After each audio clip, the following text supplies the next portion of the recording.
ഈ മുഹറം മാസത്തിൽ 1 മുതൽ എല്ലാ വിഷയത്തിനും ആത്മീയമായി രക്ഷപ്പെടാനും പാപങ്ങളിൽ നിന്നും മാറി നിൽക്കാനും സാമ്പത്തികമായ വിഷയങ്ങളിൽ സമാധാനം കിട്ടാനും കുടുംബപരമായ വിഷയങ്ങളിൽ സമാധാനം കിട്ടാൻ എല്ലാത്തിനും ഉതകുന്ന ഒരു ദിക്ർ കൂടി ഈ മുഹറം 1 മുതൽ നാം ചൊല്ലി തുടങ്ങേണ്ടതുണ്ട്.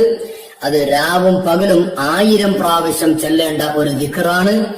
ലാ ഇലാഹ ഇല്ലാ അന്ത സുബ്ഹാനക ഇന്നി കുന്തു മിനൽ ളാലിമീൻ എന്ന ദിക്ർ ഈ മുഹറം മാസത്തിന്റെ 1-ാം ദിവസം മുതൽ കുറഞ്ഞത് 10 വരെയെങ്കിലും രാവും പകലും, പകല് 1000, രാത്രി 1000, അങ്ങനെ കുറഞ്ഞത് 1000 എങ്കിലും ഈ ദിക്ർ ചൊല്ലൽ വളരെ പുണ്യമാണ്.